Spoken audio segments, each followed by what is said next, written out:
Bonjour à tous, merci d'être de nouveau avec nous pour la suite de l'interview We the People avec les écosystèmes collaboratifs de Montréal pour couvrir en conversation. Et Alexandre de WeShare aujourd'hui, je suis avec Alina Meisel qui est de l'expérience chez E180. Bonjour Alina. Déjà. Bonjour. Et Alina, donc est-ce que tu peux rentrer un petit peu dans les détails, nous expliquer qu'est-ce que c'est exactement E180? On en entend beaucoup parler dans les médias, c'est une entreprise qui est souvent citée. Est-ce que tu peux nous dire exactement ce que ça fait et comment toi tu travailles là-dedans? E180, c'est une plateforme de matchmaking pour l'apprentissage parent-père. Alors, notre but, c'est d'aider les gens à atteindre leur potentiel au niveau de connaissances.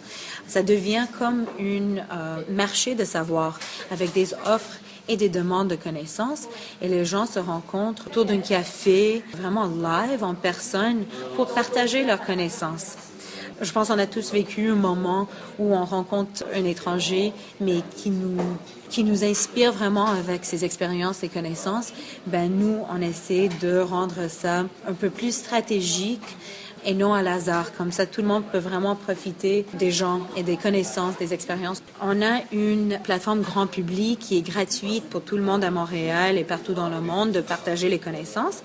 Et on travaille aussi avec des événements et des organismes pour rendre cette même idée au sein de leur organisme. Par exemple, avec C de Montréal, qui est une conférence géniale à Montréal, on aide aux participants de la conférence de se mettre en contact et de partager la connaissance entre eux.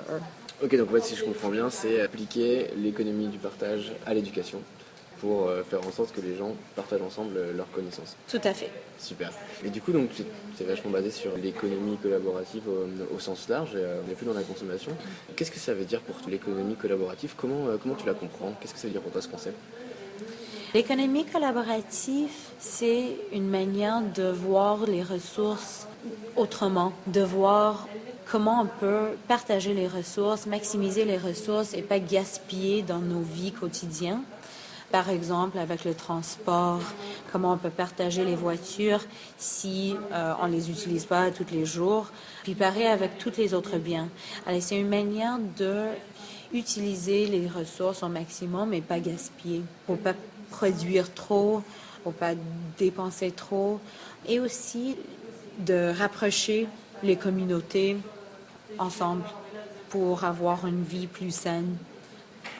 Ok. Toi, personnellement, qu'est-ce qui t'a poussé à t'investir dans l'économie collaborative? Qu'est-ce que toi, t'aimerais avoir comme impact en t'impliquant là-dedans?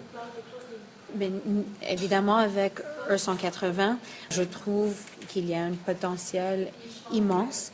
On a déjà vu énormément d'innovations dans les domaines comme partage avec les résidences ou bien les covoiturages, le transport. Mais je trouve qu'au niveau d'éducation, il n'y a aucun acteur, il n'y a aucune plateforme qui a vraiment eu cette réussite encore.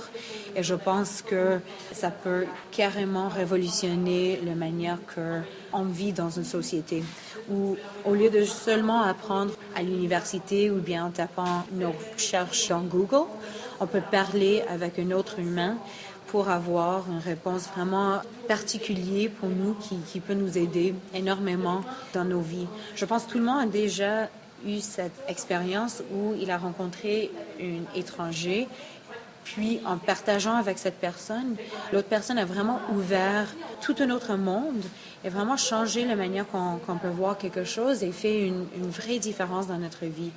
Puis, au lieu de laisser ça à hasard, je pense que le partage de connaissances peut assurer qu'on peut prendre en charge de cette expérience puis vraiment apprendre un des autres. Ok, alors E180, ça existe à Montréal depuis à peu près 3-4 ans, si je ne me trompe pas. Aujourd'hui, c'est quoi les défis que rencontre E180? De quoi E180 aurait besoin pour passer à la vitesse supérieure, pour essayer de continuer à se développer, de plus atteindre les gens? Vous avez besoin aujourd'hui? Je pense comme toute initiative au début, on a besoin d'avoir une masse critique. Alors, assez de gens qui utilisent régulièrement et partagent et apprennent un des autres pour que ça devienne viable et scalable. Excuse-moi, le petit anglais ça. Mais c'est ça. Alors, la plateforme, ça aide aux gens de voir qu'est-ce qu'ils peuvent offrir, quelles connaissances ils ont. C'est empowering dans cette manière-là. Et puis, ça permet aussi de voir toute la richesse de connaissances qui est autour de nous. Alors, je pense surtout les acteurs qui sont dans l'économie collaborative à Montréal utilisent la plateforme au max pour partager leurs connaissances, pour apprendre des autres, ça peut devenir cette catalyse pour amener le produit à le prochain niveau. Et c'est vrai que tu as raison, moi-même je trouve le projet génial. Je me suis fait un profil sur E180 et j'ai jamais été au bout pour dire tout ce que je pouvais apporter. Et c'est vrai qu'au final, je ne l'utilise pas tant que ça, alors que je suis une des premières personnes qui serait intéressée pour le faire. Donc, Bon, deuxièmement, s'il y a des gens qui ont déjà pensé de l'utiliser puis qui ne l'utilisent pas, de partager leur expérience, de dire pourquoi. Comme ça, on peut toujours améliorer. Parce que je pense qu'il y a énormément de personnes qui adorent l'idée, qui veulent apprendre des autres, qui ont des choses à partager. Mais s'il y a des suggestions, on est toujours ouvert à apprendre de vous pour améliorer l'expérience et réaliser cette rêve. Ok, donc appel à contribution là-dessus. 180 a besoin de retour un petit peu sur l'expérience utilisateur. D'une façon un petit peu plus large, là on parle de 180. Toi, la visibilité que tu as sur l'écosystème collaboratif à Montréal, à ton avis, de quoi aurait besoin cet écosystème plus large, toute la société collaborative de Montréal, tous les acteurs de Montréal qui existent déjà, de quoi ça aurait besoin pour avoir plus d'impact à Montréal?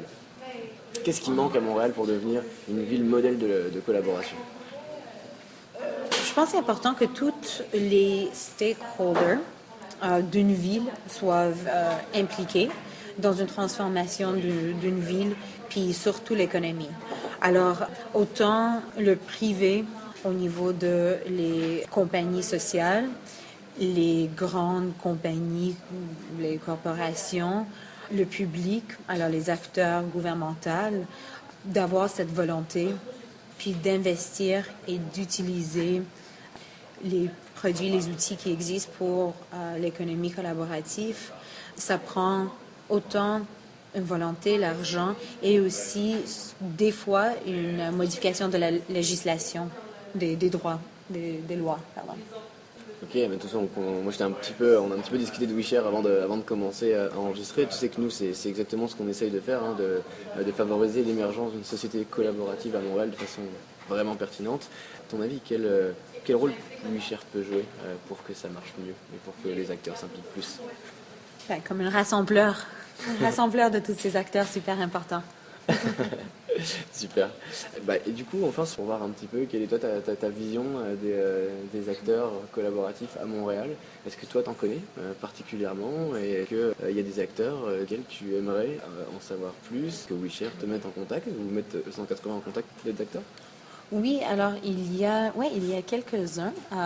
Il y a Potluck qui met ensemble les lieux commerciaux mais vides avec des entreprises qui veulent trouver un lieu en parlant avec des citoyens pour voir qu'est-ce que eux ils veulent avoir dans leur quartier.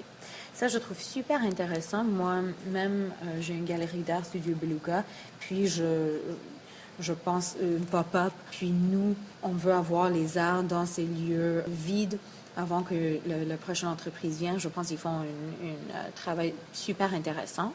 Il y a aussi pas mal d'organismes coworking, l'ouvrage où on est maintenant.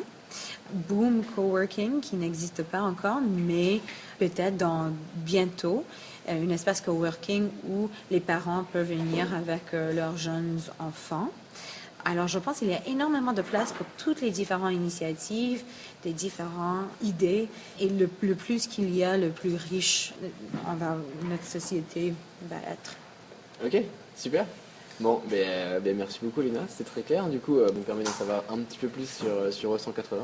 Parce que c'est vrai qu'on entend beaucoup parler de 180 dans les médias. En général, c'est une entreprise qui est souvent citée. Et puis, peut-être que tout le monde ne sait pas exactement ce qu'il y a derrière. On en sait un petit peu plus sur toi aussi. Et puis, on va garder contact et puis essayer de connecter le 180 avec tous les autres acteurs qu'il y a à Montréal. Merci beaucoup. Super, merci beaucoup à toi. À bientôt.